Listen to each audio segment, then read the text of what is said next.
Precious tritium is the fuel that makes this podcast go. There's only 25 pounds of it on the whole planet. With great power comes great responsibility.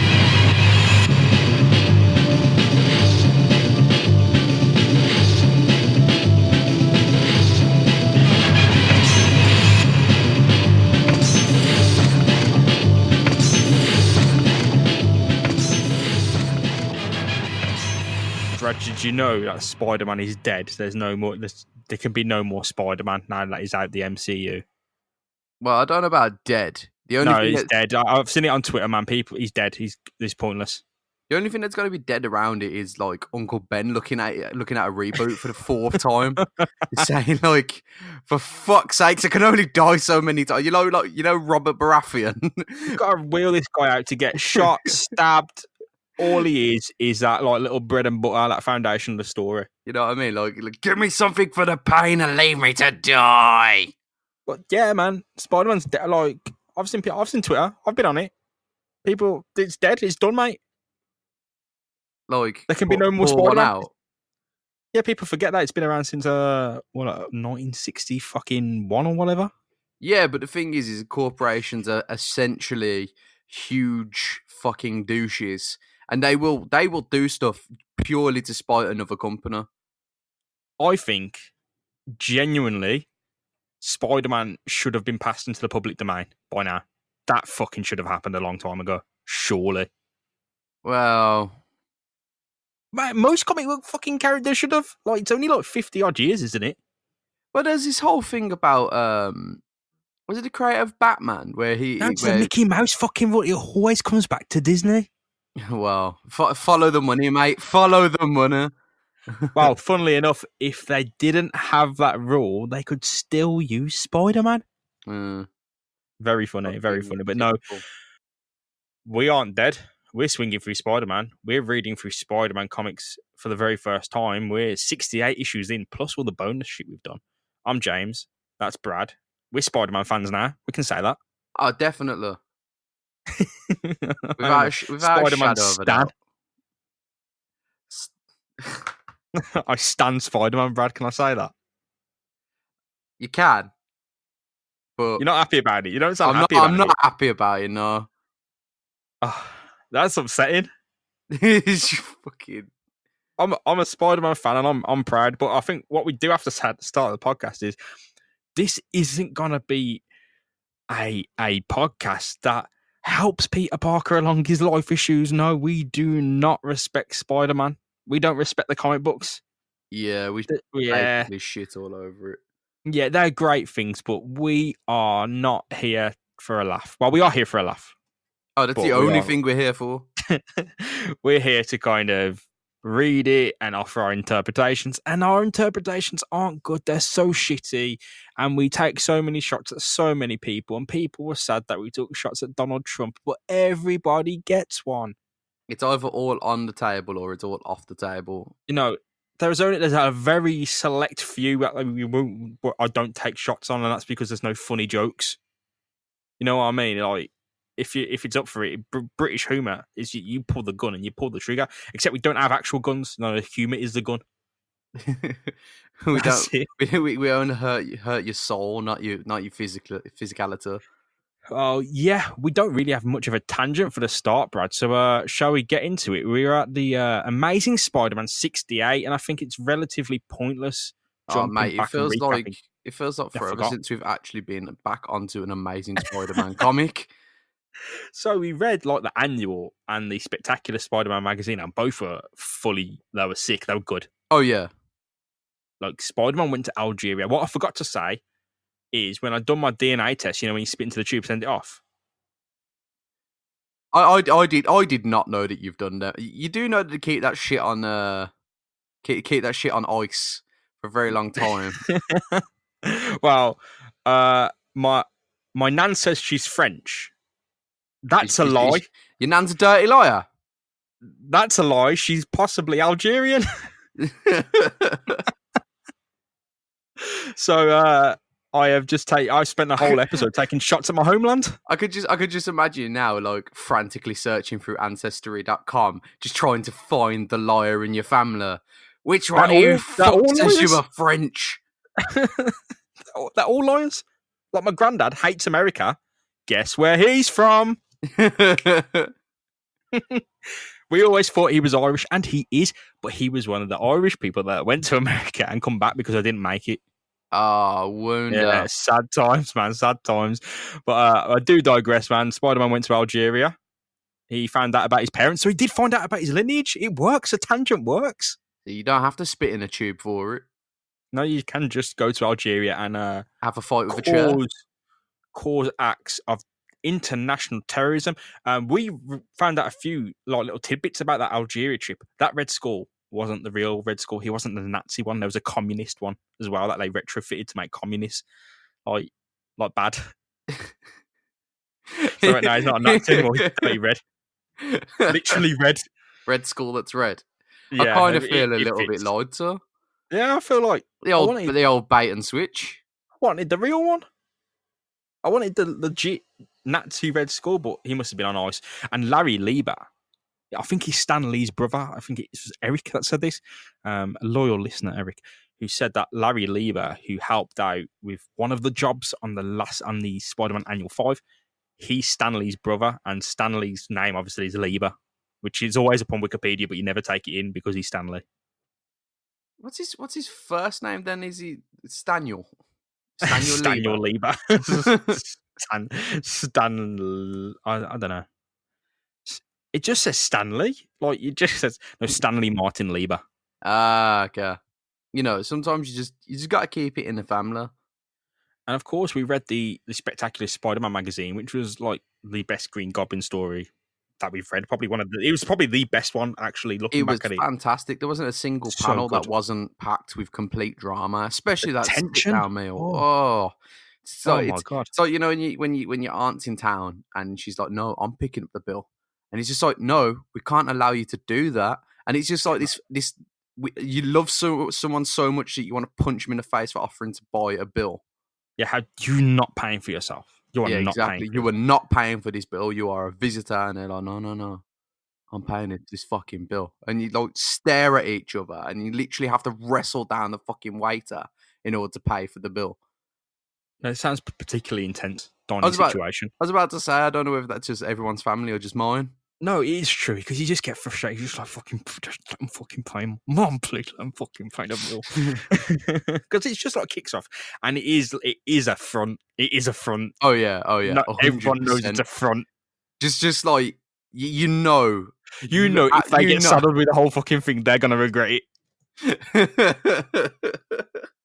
Like they don't want to be as well, but they want to seem like they want to be. It's essentially like a game of Russian roulette, but whose credit card's going to get shot? Well, now you can do like Venmo, can't you, and split it on PayPal? Like you could just like split that pie 6 ways. in every sense of the matter. But yeah, man, we're picking up the tab of the Amazing Spider-Man now, Brad. We're going back into the main canon. That was banging, and that was fucking sick. I love it. We're going back into the Amazing Spider-Man now. We're at issue 68. It's 1969. Oh, we're getting there. To taste the 70s. Yeah, Spider-Man has been around 6 years. 1963 creation, I believe. We're hitting the 70s soon, but it's getting there. This story's a bit progressive, Brad. Ooh. It's a bit progressive in terms of the kind of ongoings in it, but no, written, of course, by Stan Lee, penciled and arted by Jim Mooney, letters Sammy Rosen, storyboard John Romita laying down them lines. Okay, so when someone did say we were fucking it up, they were bang on. Like legit, like Romita just did some fucking we spent on a about page. 20 issues going, John Romita's a god. He is. We attributed so much work to him.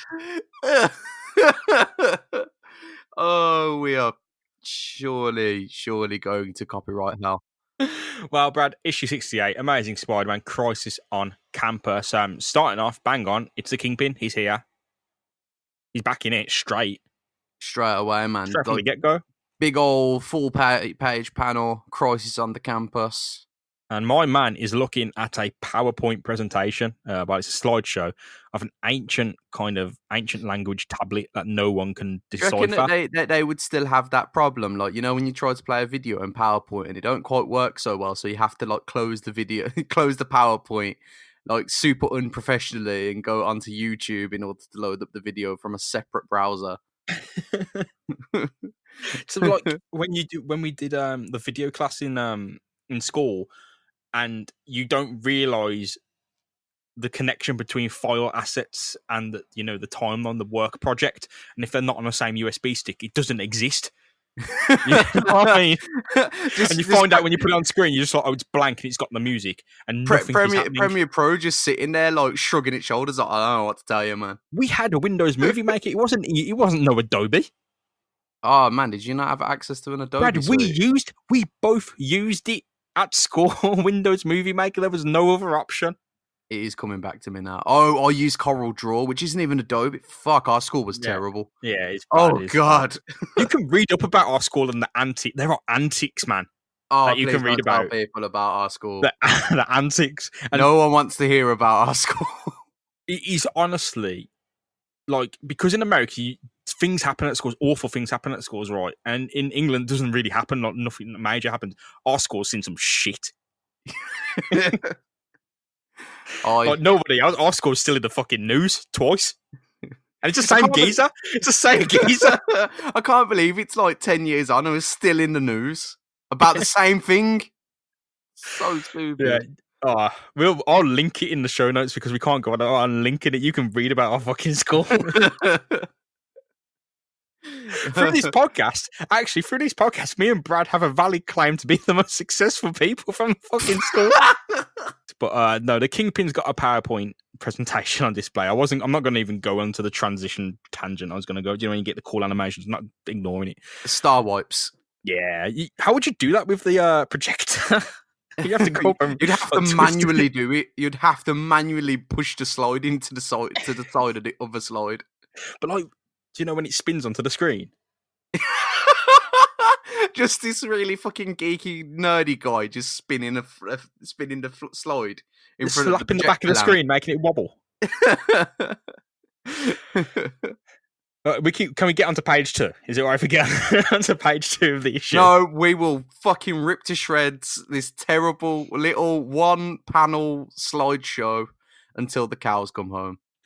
Well, no, the Kingpin, he's got a new project now. The project is to get this stone tablet that's been kind of pushed before him. Well, the slideshow of it, the project, it's there. It's his next goal. It's his next raid. It's an ancient petrified tablet. His assistants are looking at it and they're telling him all about it, going, no one can decipher it. It's newly discovered. No one knows what it means. There's probably some massive secrets actually to do with this stone tablet that no one really... Rosetta Stone and shit. It's worth a shitload, basically. Okay, so Kingpin's and there's a lot of yes. There's a lot of power behind it. So Kingpin's looking at it and he's going, "You're gonna get me that fucking tablet." What? I can't even do his voice. It's gone. It's so long. It's gone.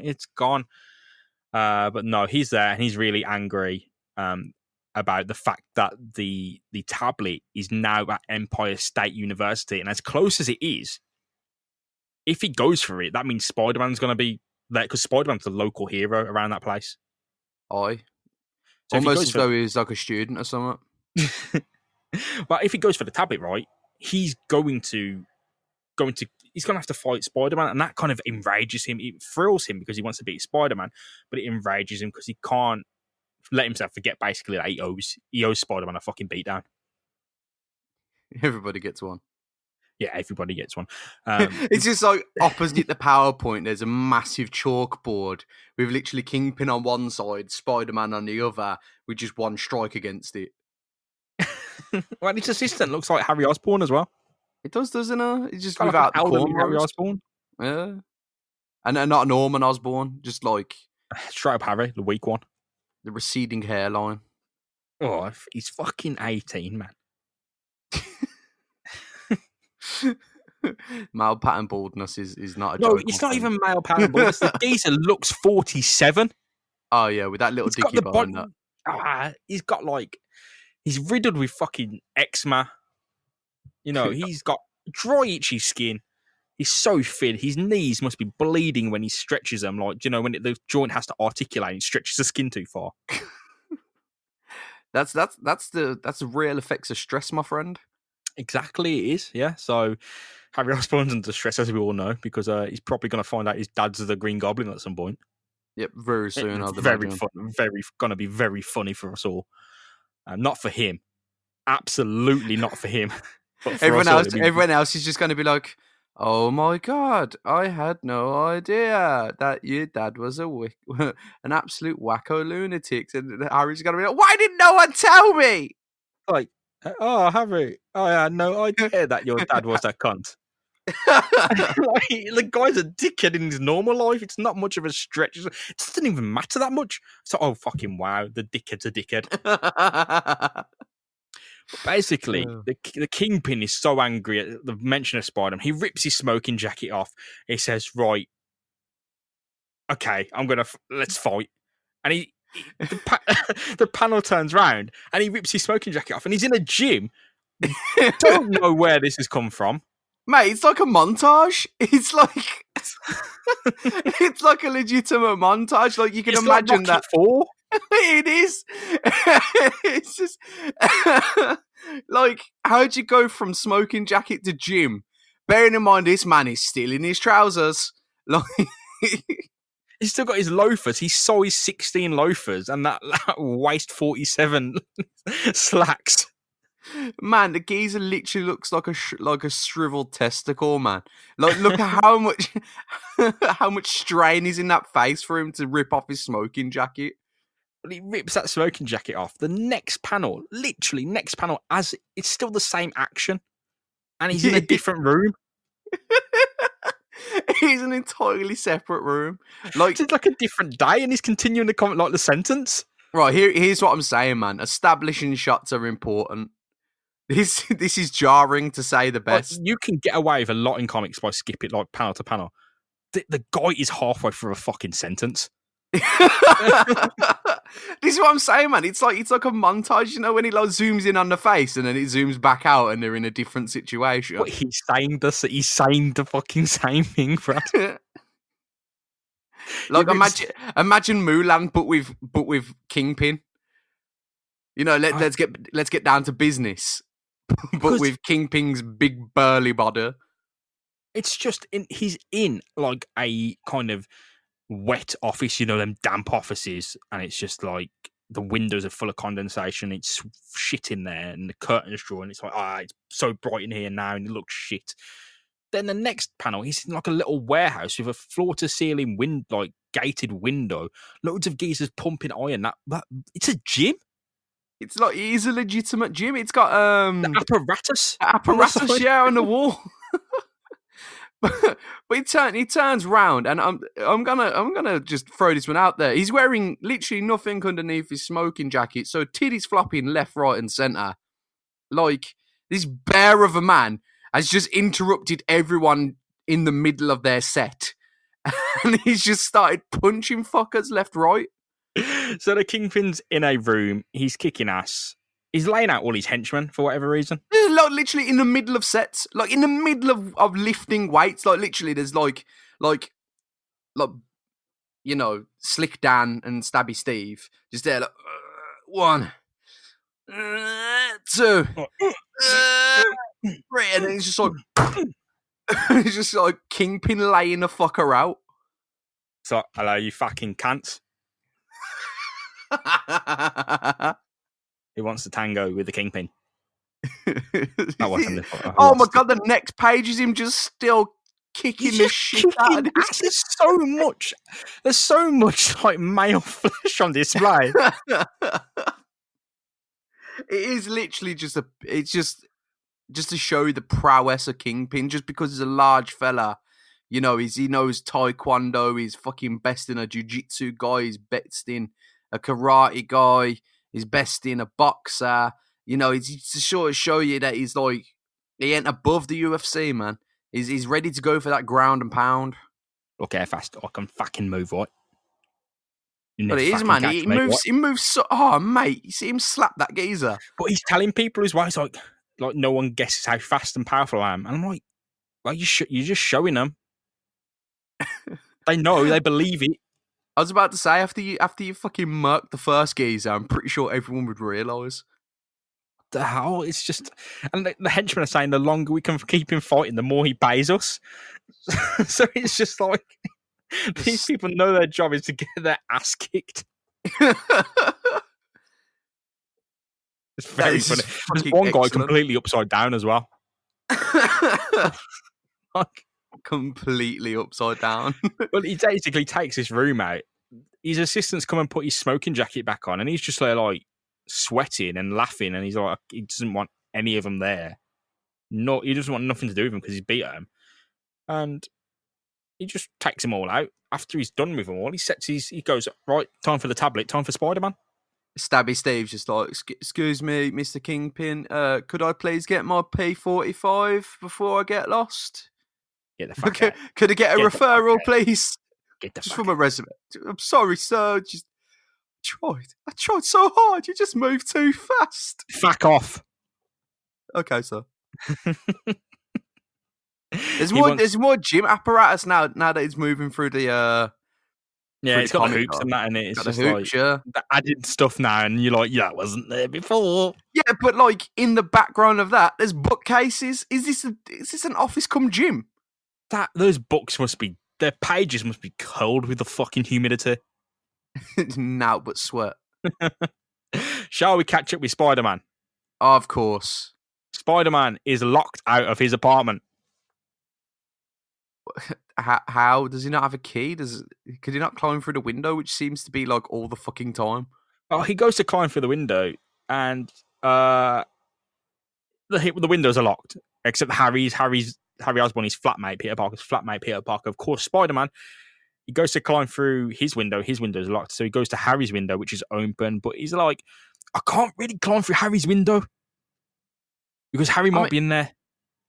I mean, all it takes is just knocking on the window and like hiding above it or something, because then it would be like Harry would come to the window if he was in to open it. Like, there'll be no one's there. There'll be no one there, and then he'll just start crying at the windowsill, just like a cat, just there, like.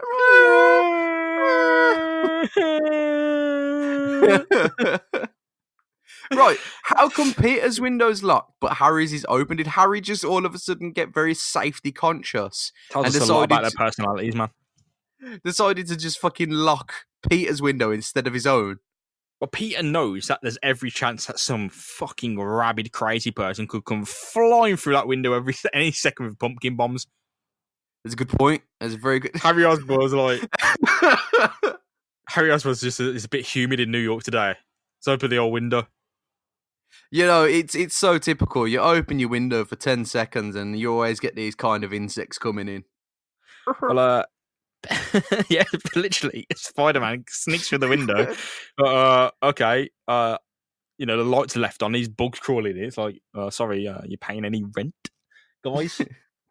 Don't see you shilling out for any of this rent. No, Spider-Man goes through that window and he's not even paying rent. And he says to himself, it'll be, I wonder how he'd feel if Harry ever learned that he's been sharing his pad with Spider-Man all these months. It would be almost as bad as learning that his dad's the Green Goblin, so he swings around about apples and pears and all that. Harry Osborn's life is a thread away from just complete disaster. At least if Harry ever finds out that Pete's Spider-Man, then that is just a quick diversion, man. Just throw that fucker out. Just be like, yeah, your dad's Green Goblin. And you'd be like, you fucking what's Harry mad about then? What's the pressing issue that me being a fucking superhero or your dad being a fucking terrorist? And he don't like you either. He only likes you when he hit his head hard enough. Fuck it. It is true. It's true though. But the thing is, though, that like Norman has said in the past, like, ever since his wife died and is left to raise Harry by himself, it's like everything I do is out of love, and it's like, no, it's not. Everything it's not. Do Why is he even the Green Goblin, though? That's the thing. He's like, there is no reason. Oh, yeah, none. He's just so angry. He's like, how am I? I am so rich and I can just fuck it all up if I really wanted to. So, yeah, why not? He just wakes up and puts on a fucking latex mask and starts blowing people up. Now, you know, it's like, you know, when old men, you know, midlife crisis and that, and they get themselves like a ridiculously big bike. That's it. Or a lazy boy armchair. And you walk down one day and it's like, the fuck did you buy this for? It sounds like your dad. I was fucking upgrading the house into a smart home. Mate, I'm fed up of asking Google to turn off lights nowadays. Like, it makes sense, the living room lights and that. It makes sense because you're settling in, you know, you're just stuck on a movie, you don't want to get up to turn off the light and you get back to your chair. So you ask for it to turn it off. But it's in the kitchen. It's in the kitchen lights, man. You've got to walk past the switch to turn off the light. What's the point? It takes more time to ask Google to fucking turn the fucker on than it does to just manually turn it on. Oh, you know what? I'm not getting into it. Alexa, please turn the light off. I want to just break completely and utterly broken up. Fucking Skynet in control. They I thought the apocalypse would be coming via the nukes, but it's the fact I can't turn the light off and go to sleep. See, I say thank you to my Google Home once I'm done asking it to do stuff, because I know that when it comes to the apocalypse, it will remember in its infinite data banks. Well, Peter Parker, mate. He wakes up the next morning and goes to Empire State University. He's a bit blue, right, because he's got no money. He can't afford. He had to sell his bike a few issues ago. He's kind of hoping there's a superhero union that can help him demand a living wage. He literally thinks that. Like, you fucking hell, you've got a long way. You've got a long path to learn that. He shows up to the rally and just finds out it's Fathers for Justice. Everyone all dressed up as superheroes. Just like, you aren't actually superheroes, are you? You're just sad. You're hurt. We're responsible adult parents. Excuse me, sir. Can you come down here? I can't hear you screaming that you're a responsible adult parent from 60 foot on the top of a building. Surely the best way to see your child again would not put yourself into, not be to put yourself into a position where you can fall off Buckingham Palace and die. It's definitely not the way forward. Well, Pete bumps into Randy Robertson, who is Joe Robertson's son. He's the city editor of the Daily Bugle, the paper Peter freelances at. And we saw Randy last time because he was a bit upset at his dad's house. Well, last time meaning issue 67, which was a few episodes ago now. We saw Randy, who was a bit upset, and his dad had to talk to him. And his dad doesn't really know what's going on, but there's something clearly boiling up inside Randy. He bumps into Peter Parker. He's like, hey, man, aren't you Peter Parker? And Peter says, if you're not a bill collector, yes. Because it's another money reference. I'm poor. I'm broke. He's wearing a fucking cashmere sweater. Oh, yeah, but that was back when he was rolling in it, when he could spend money on these luxuries, such as, almost $1,000 on a costume. And then again, that being said, cosplayers will literally just be nodding along and being like, that's cheap. Bang on. Well, yeah. But Randy's come out. Yeah. Randy's come out and asked him, right, my dad's told me to look you up. He said the hotshot freelance photographer was a big man on campus. You got the wrong idea. Oh, yeah, completely. You got the wrong idea there, Randy. Randy, you got the wrong idea. But Peter kind of hits it off. He's like, wow, it's cool. It's cool. Joe Robertson's son. His name's Randolph. Nah, you're lying. His name's Randolph. Peter calls him Randy. Yeah, better. Even then, Randy's not a great name. And as they're speaking, they're kind of hitting it off. Randy's mate turns up called Josh, and Josh looks like if Stevie Wonder wasn't blind. No, he looks as though if Kanye West and Drake had a kid. He doesn't. I can't say that. I fully can. Like, you know, Drake's like shit hairline and then Kanye West's like shit fro. Yes. I'll put that together. Yeah. Okay. It's there. Okay, you with me now? It's there. I have to say, Josh comes on quite strong. Oh, like right strong.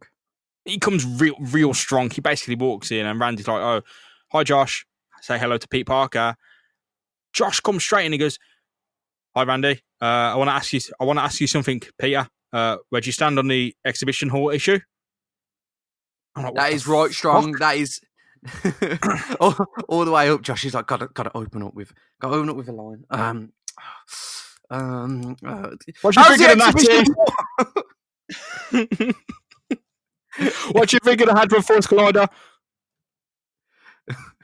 Just bringing the shit right in. Pressing issues, man. To be fair, it is a tech university. I'd imagine that it's quite common to start conversations with quite a highbrow topic. You know, good talking point from around campus.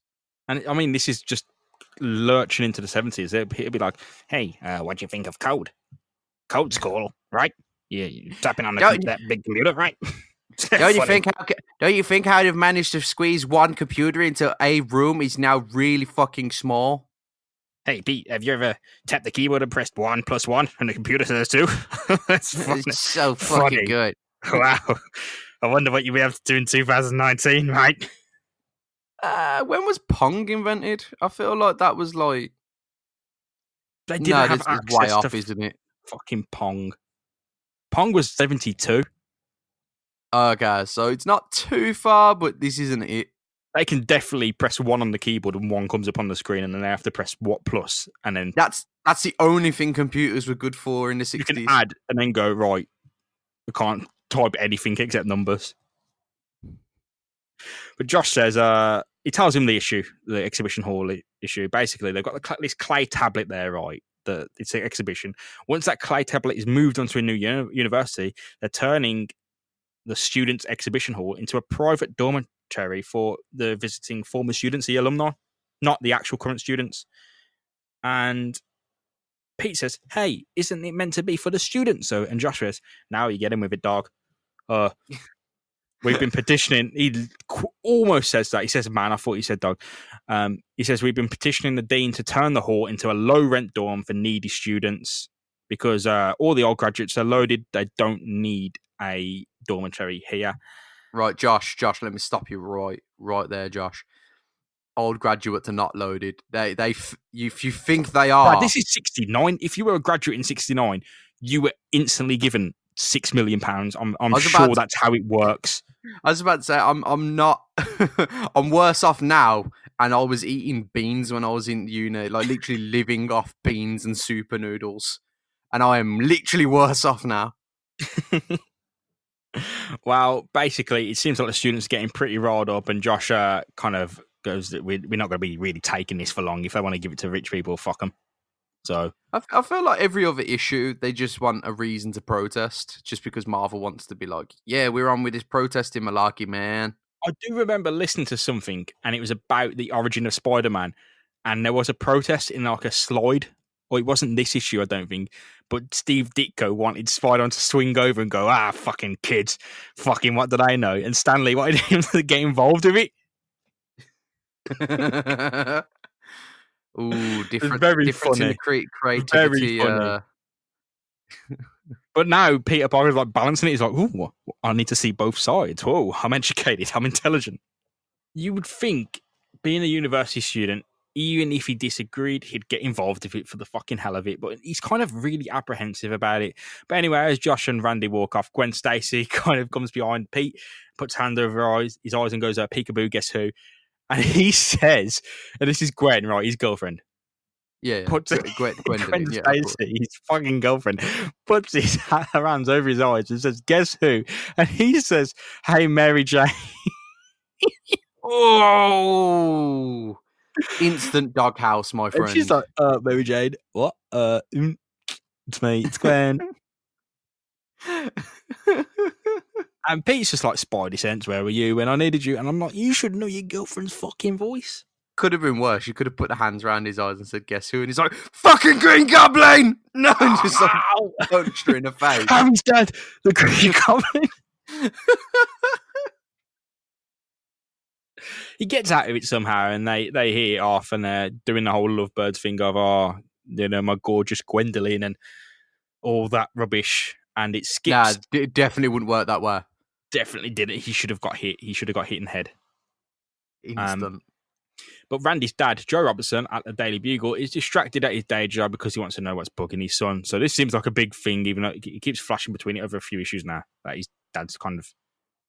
Yeah, it was real glossed over before and just sort of shoehorned into the comic, if I remember correctly. And now it's rearing its head again.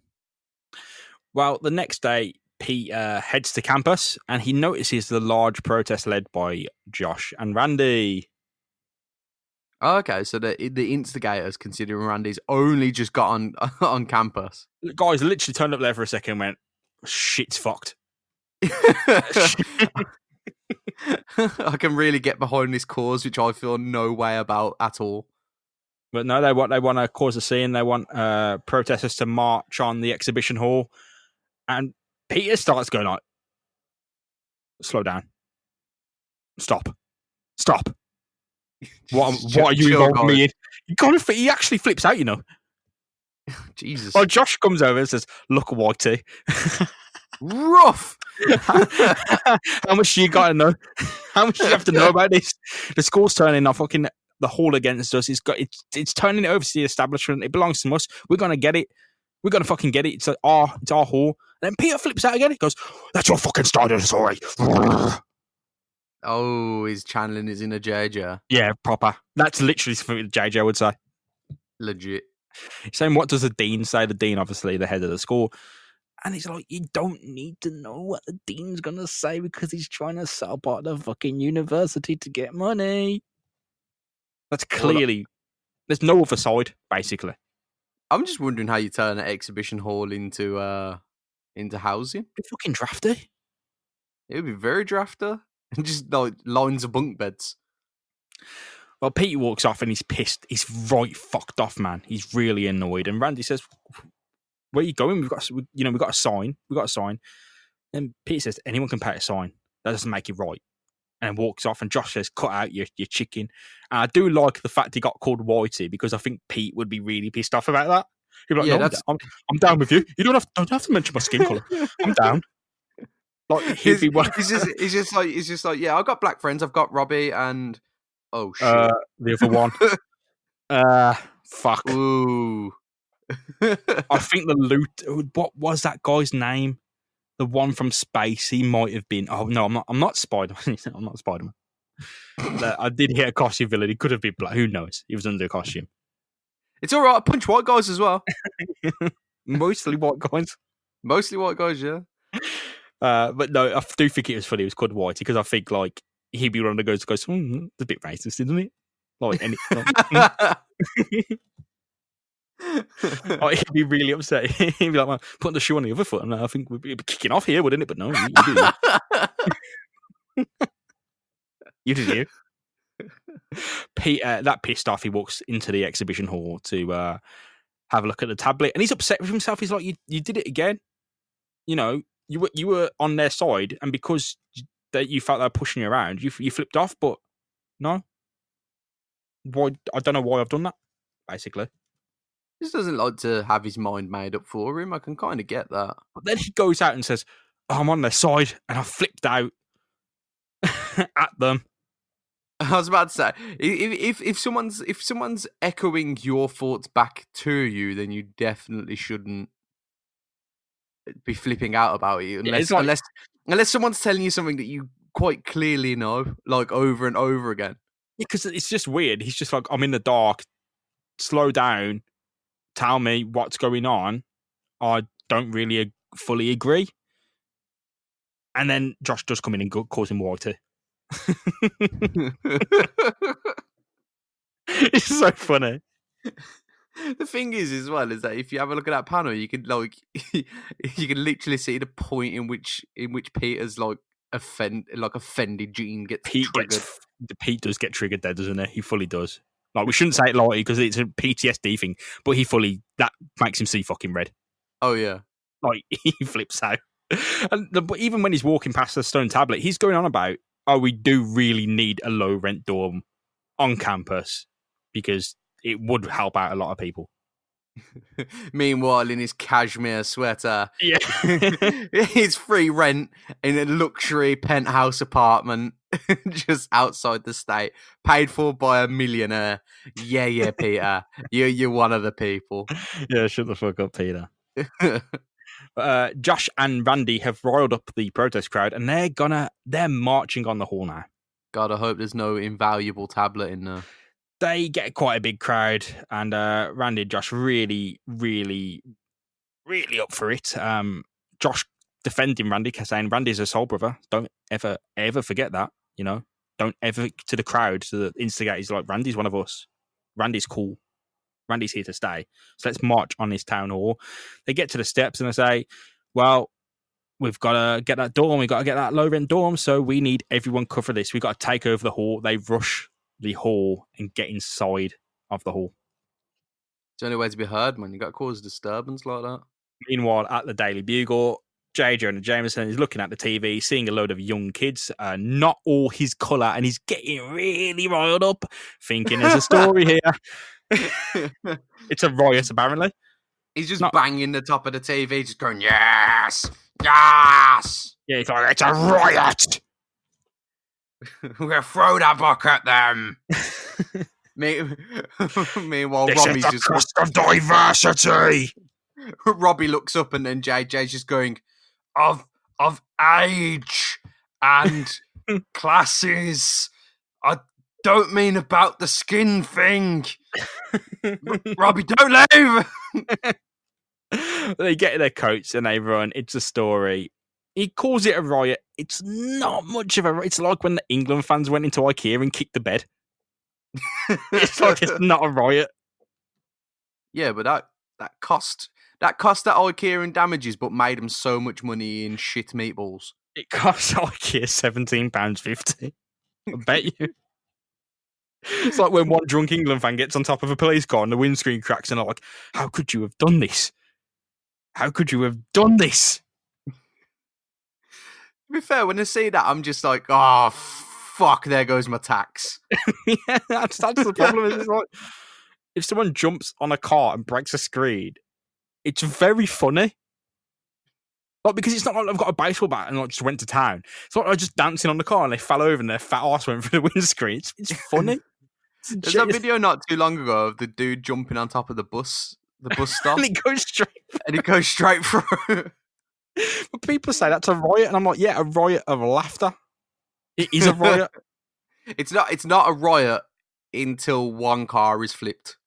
Well, the Kingpin's also watching on, and he thinks this riot, so-called riot, this gathering, this protest, is the perfect cover to commit a raid on the stone tablet. Well, he's not wrong. It's a wrong. Huge diversion. A lot of people occupying that space. If you're going to do it, now's the time. So in the exhibition hall where Peter Parker's by the stone tablet, the police guarding it, of course, they're guarding it all the time. The demonstration gets close to the stone tablet, and they pull fucking guns, man. Pulling a strap. He's out, fucking man. Scanning that crowd. The second he sees like a darker skin tone, the fucking second he's gone for the hammer. He's gone for it. The hammer is already cocked. He's not even a cop. He's a fucking guard. It's like a mall cop. Are you within your rights to shoot somebody if you are a security guard on private property in a public area? I will answer this for you. Absolutely not. Because you are not a cop. If you are a security guard, you are not a cop. Do you know when a security guard gets like hit by a car and he survives and they go, oh, thank God another policeman didn't die? It's like he was a fucking security guard. We're the thin yellow line. It's like there's only one. This guy wants to get like damaged so he can like be a hero on Facebook. Paul Blart. Yeah. Like us small cops get a bad rap, but we are the ones guarding your shoes from thieves.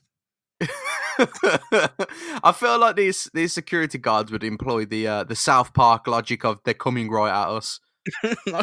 Fucking Black Friday. You're allowed to pull guns because this is a mall and they're acting like zombies. But Josh says, he's in the crowd, we could get our hands on that tablet and then they have to listen to us. And Randy says, "Hi, calm down, that's stealing. That is, that's fucked." But Peter Parker walks in and he diffuses the argument. He's like, "Don't do it, Josh. Randy's right. Stealing's bad." Look at every motherfucker around Peter just like, who the fuck is this guy? Who the fuck is this guy? They're all Irish redheads as well. Who the fuck is this guy? He just stormed in, bearing in mind that fucking mob mentality is kicking in hard. He's just like, "Don't do it, guys." But the police pull the gun and they chase the students. Well, it's not even police. I keep saying the police. It's a fucking security guard. They're chasing these students around the fucking these security guards are the kind of geezers that see vets and are just like, "Yep, did 2 tours of Walmart today." Did 2 tours of fucking Walmart? It's just sometimes it's just them and us, Survived the great fucking Foot Locker war, man. Operation Subway. It's so ridiculous, man. What if they got guns? It's America. Who hasn't? I get that, but these guys aren't qualified to pull that fucking trigger. See, I'm not gonna act as though I know enough about gun law in America to actually say whether or not if they. But if it's your property, right? We won't get into the conversation if it's your property and someone's intruding on it because that's not our conversation. If it's a security guard, it's not their fucking property. It's not their fucking property. They've been employed to look after said property. It's not theirs. So Peter Parker's kind of stuck in this skirmish, and he realizes it's not really the place to be, but. It'd be a miracle if no one gets hurt, but why not take some photos and get some money? Fucking capitalist scum. Yeah, he goes outside, gets his camera out, starts leaning through the window, taking photos of the protest. The Kingpin turns up in his like. I'm just imagining Pete just being like, Josh, could you take off your hippie tinted shades, please? Because I really want to see the hurt in your eyes. Yeah, Josh, look at me and look really angry, like you're gonna hurt me, and this will make the best front page spread on the Daily Bugle. JJ just foaming at the mouth for something like that. Fucking licking his lips, boy. Kingpin turns up in his nice car. They're looking around a college campus. There's a big deal. There's a big diversion going on, but Kingpin has another diversion planned. He walks away from the car, asks his henchman to pull the trigger, and a dirty bomb they've set up goes off. For some reason, I don't feel like you really needed a second diversion. Name of the fucking game, Bradley. I had to really think about that then. Name of the fucking game. It's alright, it's coming back slowly. It's coming back. Slowly there. But no, he needs to go for the tablet. He needs that tablet. So the gang roll up, set off a bomb. Kingpin rips the door off, screaming at these students who are now thinking, what the fuck is going on? We're here for a good time. I was about to say, imagine that poor student that genuinely needs the low rent accommodation now being literally flattened by a door. Ripped off the hinges by one of the richest fat men in New York City. Quite literally the fat cat. Oh, mate, it's happened. It's done. It's done. Fucking mic drop. But he's walking through, and they've put sound effects on his feet as well. Tump. Man makes a tump. Tump, tump, tump. Why did he have to do this in person? And he walks past Peter as well. Peter says, like, fuck, it's a Kingpin. This is bad. He can't even put the jigsaw puzzles together. He's just like, what the fuck is he doing here? the guy didn't give a shit about the police, but the security guards pulling guns on fucking kids. Those security guards are fucking weak sauce, man. The security guards should be firing on the Kingpin. Exactly like this is what you're here to be fucking shooting at. Fire till you're just clicking, mate. Fire until you're just clicking. It's like when a rhino's running at you, you've got to shoot back to 20 fucking times. Empty the clip! Double tap. Jeff, empty the clip! But the Kingpin marches past Peter Parker and fucking puts his hand on his chest and thumps him to the side. Peter's just been pushed about all day today. He does say, "Hey, mister, where do you think you're going?" Pinky's up. Fucking just pushes him over. But then he turns back and he says, "Huh, I felt strength from that student." It's just raw animalistic power. Yeah, and then he goes onto the tablet anyway. The Kingpin marching down that hall. He's took the door off. He walks through the protesters. Randy and Josh are standing alone to protect the protest and keep it real. And the Kingpin's lurching towards them. As the Kingpin gets close, and as Randy realizes that these guys are armed, Spider-Man appears, which was Peter Parker getting changed in a fucking broom cupboard. It's lucky that broom cupboard was nearby. And he jumps straight in. He goes over the head of the protesters straight in to the skirmish, mate. Oh yeah. Yeah, that's a good panel, man. Just straight over the top of them. And he manages to kind of sucker punch the Kingpin in the back of the head as the Kingpin's kind of like moving in on that goddamn tablet. Let me tell you now, the back of the skull is the thickest and heaviest part of the skull. If you're gonna hit anyone there, probably not the best idea. But he does whack him straight in the head. And he knocks the cane out of his hand, so that's the laser cane. Ah, the laser cane. Man, he's got all the tricks, hasn't he, man? Hasn't he got that gas lapel as well? Yeah, I think he's fired gas from the cane, and he's got a gas mask on that makes him look like Bane. Oh shit, yeah? Like he does fully look like Bane. From Batman. Crushing this plane. That's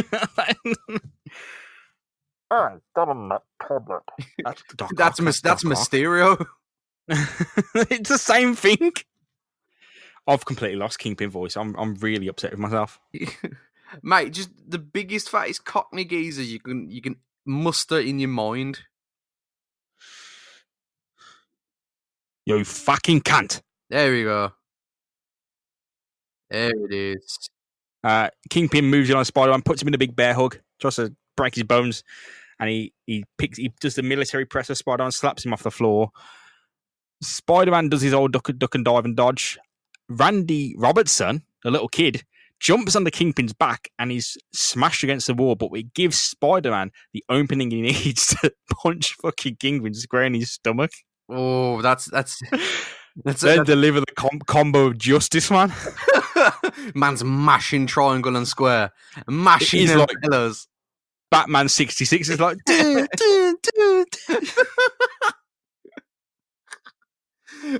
The Kingpin is flat out. Spider-Man goes over to Randy, who says, I'll live. It hurt. My head is cracked into 4 pieces. Yeah, I was about to say, he's so fucking lucky to be alive. And the Kingpin gets a little diversion he actually needs now, gets the cane, shoots at Spider-Man and Randy, misses, but it brings down a bit of the exhibition hall. Spider-Man needs to choose between going for Kingpin or rescuing Randy. Of course, he's going to rescue Randy. He swings around, checks back, and the Kingpin has gone with the tablet. And he's like, never have I known such total fucking triumph, ever. He gets back into his car and he's rocking back and forth. He's like, fucking... Yes! Literally, quite literally, he's staring at this wall, screaming. Like, in is it Vegeta when he finally turns Super Saiyan? He's just like, yes. No, Piccolo, that's the one.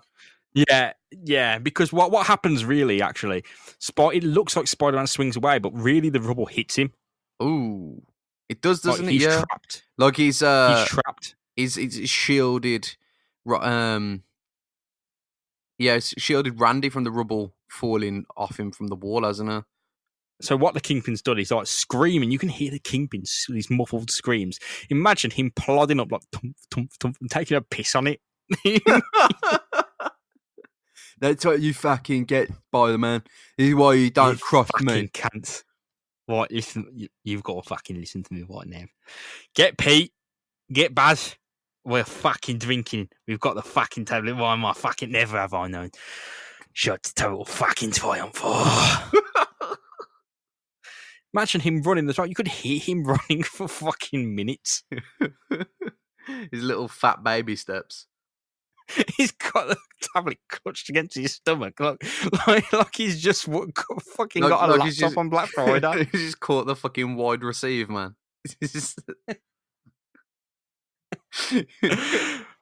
But he's gone, man. He's out of there. The Spider-Man's under the rubble. Randy's fine. Through Spider-Man's aid, Randy can get to safety. But as Spider-Man goes outside with the police actually turning up now to arrest the protesters, not the Kingpin, he looks outside and the Kingpin's like darting into this car. Do you know when the car wobbles when you jump, like fully force yourself, like jump into it? Oh, yeah.